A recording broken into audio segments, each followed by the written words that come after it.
You know what we all really need? A complete and utter break for at least one segment today from anything that has anything whatsoever to do with Charlie Kirk's assassination. That's what we need right now, and sadly this story won't be that much of an uplifting tale, to say the least, but at the very least, it's not about Charlie Kirk. We're getting a little bit of a breath of fresh air, one that I'm sure we all appreciate right now. And I think you guys are going to like this topic I picked out for us, because I was sent an article by PrindleInstitute.org called "Is Radical Feminism Inherently Transphobic?" Oh boy, I really like this article already based on the title, assuming it ends up saying yes and concurs with that statement. It is an article from 2020 by Beatrice Harvey, and this article was sent to me, and someone told me I should read it, even though it's old, because apparently it's pretty well made, and, well, you got J.K. Rowling on the cover, which is, pretty freaking good. That's a good example of a TERF, and a very good prediction, because she would get way worse after 2020. But I've made this point before, and I think chatters saw this article makes that same point, and wanted to have me read it, and give my thoughts on it. Trans-exclusionary radical feminists, usually just called TERFs for short, are the boogeymen, or more accurately, the boogie women, haunting leftist spaces. A succinct "so and so is a TERF" is more than enough to permanently mar an activist's reputation on Twitter. The word, God, I miss those days now. The word has been so thoroughly incorporated into online slang that it's more commonly written as TERF, T-E-R-F, without any indication that it stands for something in specific. Overuse and misuse of the word has resulted in some confusion over what a TERF is and how to spot one. As the acronym makes clear, TERFs are those who identify with the more radical strains of second-wave feminism and also believe that trans women are not quote-unquote real women, and therefore should not have a voice in feminist discourse. The second component of TERF ideology is unquestionably reprehensible, but it's easy to get snagged on the radical part of TERFism. How can a movement as ostensibly countercultural as radical feminism be the springboard for conservative bigotry? And is it possible to separate radical feminism from TERF ideology?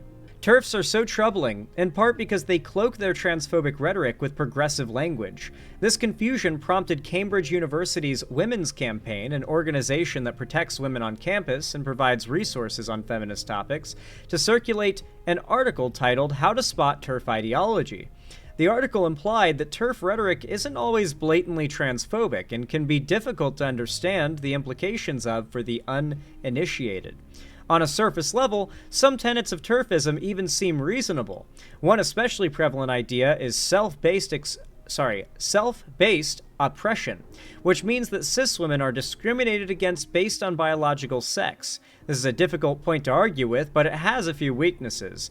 On the one hand, it assumes that all cis women experience all women experience and share a universal all cis women share a universal experience of womanhood regardless of race, class, or sexuality. Furthermore, TERFs make it clear that trans women are exempt from this discrimination.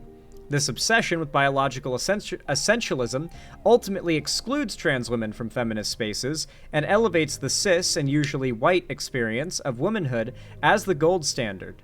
In a recent seminar on TERFism, scholar Marquis Bay explained that TERFs seem to have the power to renaturalize and reinstall or to further solidify the stranglehold of gender binary, which is in and of itself a maid of violence and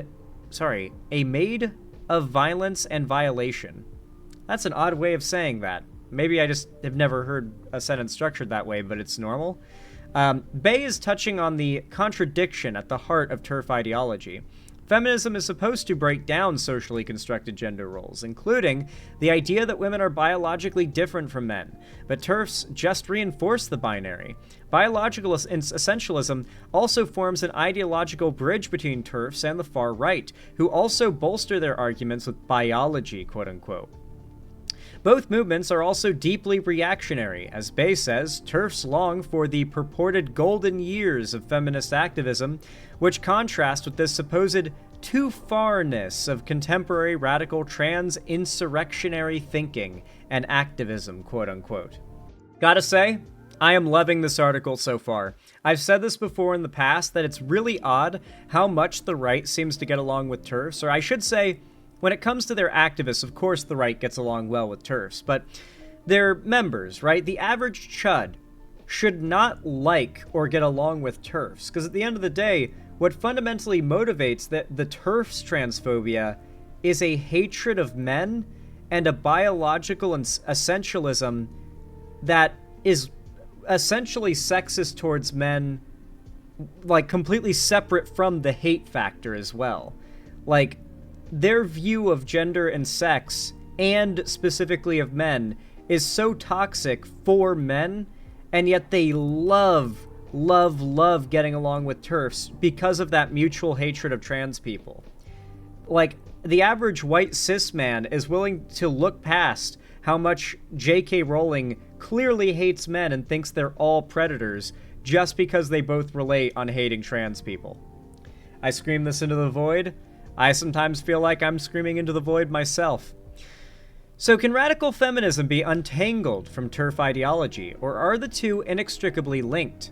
Many would argue that they aren't. Second-wave radical feminist Andrea Dworkin, who is often venerated by TERFs, was a trans ally herself. In 1975, Dworkin explicitly denounced biological essentialism when she said that, while the system of gender polarity is real, it is not true. It is not true that there are two sexes, which are discrete and opposite, which are polar, which unite naturally and self-evidently into a harmonious whole.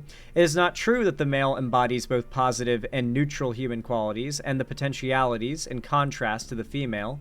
This indicates that radical feminism isn't a monolith. People who use the label can be TERFs, or they can reject transphobia entirely.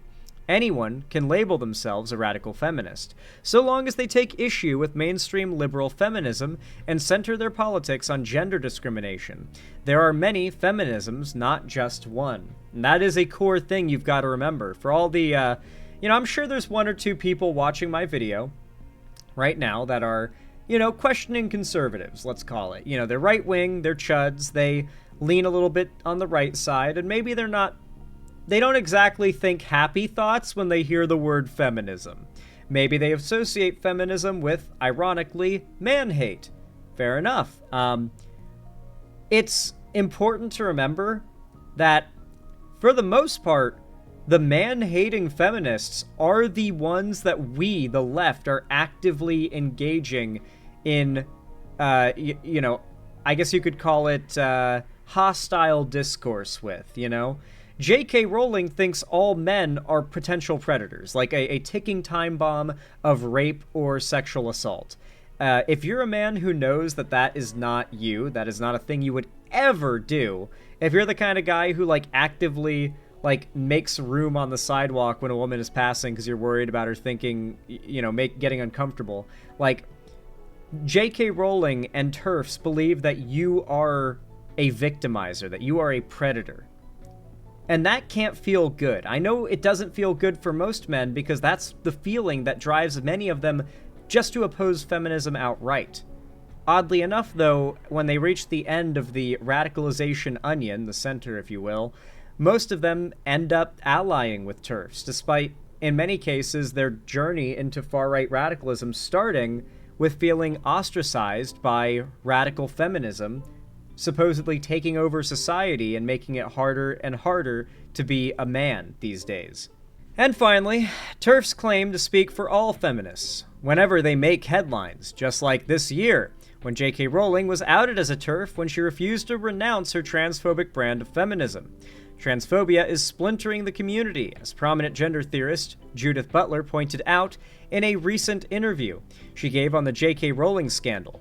My wager is that most feminists support trans rights and oppose all forms of transphobia, so I find it worrisome that suddenly the trans-exclusionary radical feminist position is understood as commonly accepted or even mainstream. I think it's actually a fringe movement that is seeking to speak in the name of the mainstream, and that our responsibility is to refuse to let that happen. Even if transphobes make up a small fraction of the feminist community, they threaten to derail decades of consciousness raising and coalition building. All feminists, regardless of how they identify, will have to reckon with this growing sense of division. I really like this. I do not like when the left wants to pretend there is not a problem within the movements that it considers under its umbrella. And when I say this about J.K. Rowling, the TERFs are trying to appropriate radical feminism. Like, many of them do not actually believe in radical feminism outside of the male critical aspects of it. A lot of them are in many ways kind of chauvinistic, low-key. A lot of them defer to men, powerful men that they respect more than any woman on a lot of issues. And it's ironic how lacking in genuine feminism they are. But at the end of the day, it's just this idea that any man could be a predator or is a potential predator, and thus cannot be accepted in women's spaces, quote unquote, is a toxic idea, a deunifying idea that frankly, if feminism is going to continue to make the world better for men and women, men are going to have to be invited to the party, okay? Sorry. It's just, that's how it is. You gotta... It's how it is. And make no mistake, by the way, feminism may be called feminism, but most of the work that feminist activists have achieved have benefited women and men just as much. Men do not benefit from the patriarchy. I mean, there's aspects of it where we do. The double standards that come with it, you know, there's certain areas where we've pulled the long straw, don't get me wrong. But let's be real, there's a lot of ways in which the patriarchy has led to men pulling the short straw. And I think a lot of men, when they think about it for a minute, can think of a lot of ways in which, like, our society, like the cultural standards that are sort of imposed around men and women, we're like, yeah, we guys get to draw the long straw on a whole lot of things, and there's a lot of areas you could probably think of where we draw the short one. Life expectancy? I don't mean that. I mean more social issues that men have to deal with compared to women, and women have to deal with compared to men. And so, the patriarchy, that is to say the social systems, and in some cases legal systems set up by powerful men to keep women down and to make lesser men of lesser power, feel like they've got more power than they really do by exerting what little they do have over women, is actually a broken system that tricks it tricks the women to thinking they're gonna be happy in the situation that they're in that's objectively miserable. And in the other area, it convinces men that, like, they're somehow doing well if they've got a lot of women in their life that they can put down and control, when in reality, like, most of them are themselves being put down by powerful men in the same way, but they've been convinced they're the one on top, that in their household, they're the king of the castle. Listen, feminism fights for men just as much as it fights for women. Or maybe even if it doesn't fight for them, the outcomes are just as beneficial for both parties. I hope there were a couple of, like, questioning conservatives that watch this video that maybe don't have the best opinions on feminism. Maybe I cleared things up for them, or at least opened their eyes to the idea that it doesn't always mean hate men or whatever, right? Hell, the left certainly doesn't hate like the feminists who just straight up hate men. We'll tell you that. They're kind of the problem right now, in our estimation. So with that in mind, if you enjoyed this video, please consider leaving a like and a comment down below when it goes out on YouTube in the future. Subscribe, ring the bell icon if you want to see more from me, and follow my social medias linked down below in the description. Of course, if you want to support me directly, financially, consider donating, subscribing, gifting a sub to someone else on my website, or supporting me financially through YouTube, Twitch, Streamlabs, StreamElements, Patreon, or buying some custom Xander Hall merch through the Streamlabs link down below. Regardless of how you support my channel, though, thank you all so much for watching, as always, and I hope you have a good one.